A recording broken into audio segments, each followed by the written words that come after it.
9, 10 এবং এসএসসি পরীক্ষার প্রশ্নে গ্রাফ বর্ণনা করার একটা প্রশ্ন থাকে, যেখানে তোমাদের ছবি দেখে গ্রাফটাকে বর্ণনা করতে হয়। তো এই অ্যান্সারটা করার জন্য কিছু কিছু ইফেক্টিভ টিপস দেওয়া হচ্ছে এই ভিডিওতে।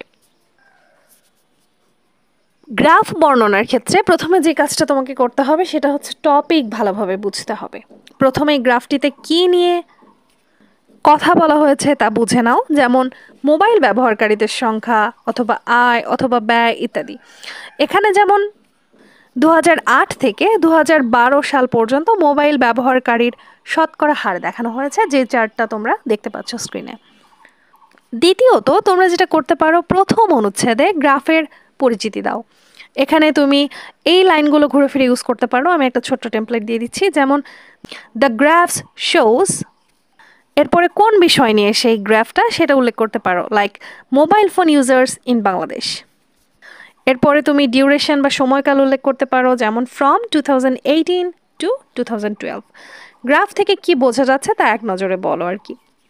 উদাহরণস্বরূপ যেটা বললাম সেটা পুরো লাইন দাঁড় করালে এরকম হয়, the graph shows the percentage of mobile phone users in Bangladesh from 2008 to 2012.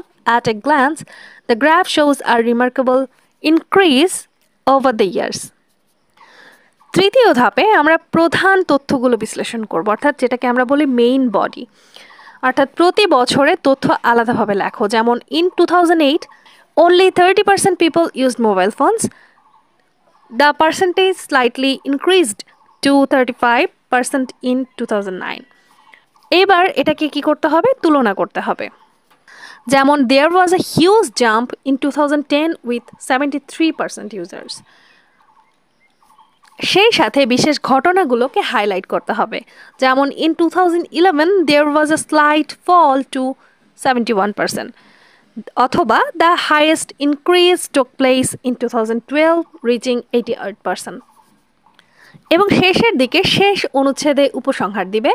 এটা এরকমভাবে দিতে পারো, from the graph it is clear that.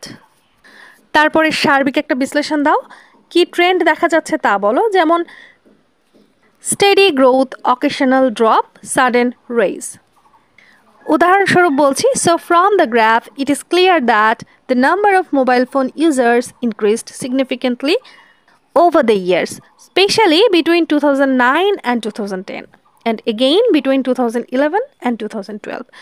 এখানেও সংক্ষেপে মনে রাখার জন্য একটা ফর্মুলা দিয়ে দিই, যেটাকে বলা হয় IAC formula. I for introduction, A for analysis এবং C for conclusion। অর্থাৎ এটার অ্যান্সার করার প্রথম ধাপে তোমাকে ইন্ট্রোডাকশন দিতে হবে, এরপরে তোমাকে করতে হবে অ্যানালাইসিস বা তথ্য বিশ্লেষণ, এবং শেষে থাকছে কনক্লুশন। আশা করছি ভিডিওটা তোমাদের জন্য ইফেক্টিভ হবে। তোমাদের সাবজেক্ট রিলেটেড আরও প্রয়োজনীয় সব প্রশ্নের উত্তর বা ভিডিও পেতে এই প্লেলিস্টটাতে ভিজিট করতে পারো। এতক্ষণ সাথে থাকার জন্য অসংখ্য ধন্যবাদ।